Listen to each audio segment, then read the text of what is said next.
Dito sa Palawan. Day 2 sa Palawan. Ayun, anong oras na nandito pa din? Ang lakas ng ulan. Kami makaalis.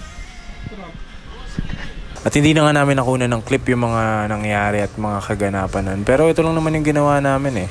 Naghugas kami ng plato sa umaga, kumain kami ng almusal, nag-emote si May, nag-propose ako kay Jeff, ayun yung Adi sa Palawan, pumunta kami ng Bakersfield, tumingin kami ng crocodile sa Crocodile Farm at balik tayo sa pagdadrive. At nag-drive lang kami na nag-drive dito. Tinawid namin yung kabilang dulo ng Puerto Princesa papunta dun sa kabila. At nadaanan din namin dito yung West Philippine Sea. Parang dinggalan, no? Dinggalan to, pre? Dinggalan. Dinggalan. Ganda na eh. Congratulations. Pwede, tumambay? Pwede na tumambay, Tiana? Kahit saglit lang? 10?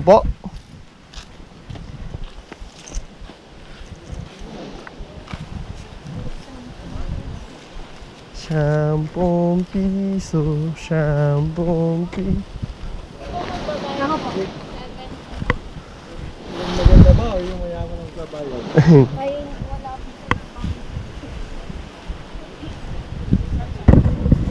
Sisha ball! Dito tayo dito, pre. Say hi to my vlog. Grabe.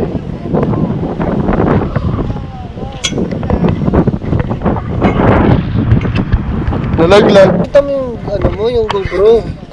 Makita yung tiyan ko.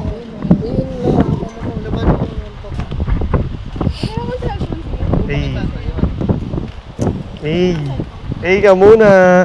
At nag-drive na nga kami pabalik sa beach. Medyo makulimlim yung araw na yun, malalaki yung alon, kaya hindi kami masyado nakapag-swimming. Pero maganda pa rin yung beach na pinuntahan namin. Kami ay tumakbo, tumalon, sasaya. Yan pala yung mga picture namin kanina at ito yung mga EA. Kami naman ni Jake nag-aaway na ako kaninang bundok yan. Tapos lumupay-pay na sa kakatawa. At ayun, mag-visa sana kami, tapos may biglang dumating. Biglang dumating yung Ong Fam. Si Jeyo, si Adi at si Jeyo Ong.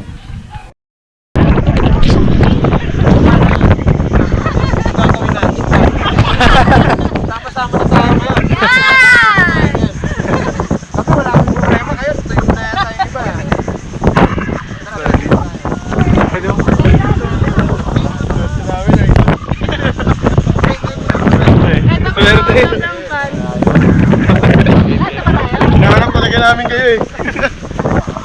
Swerte kami pala sila.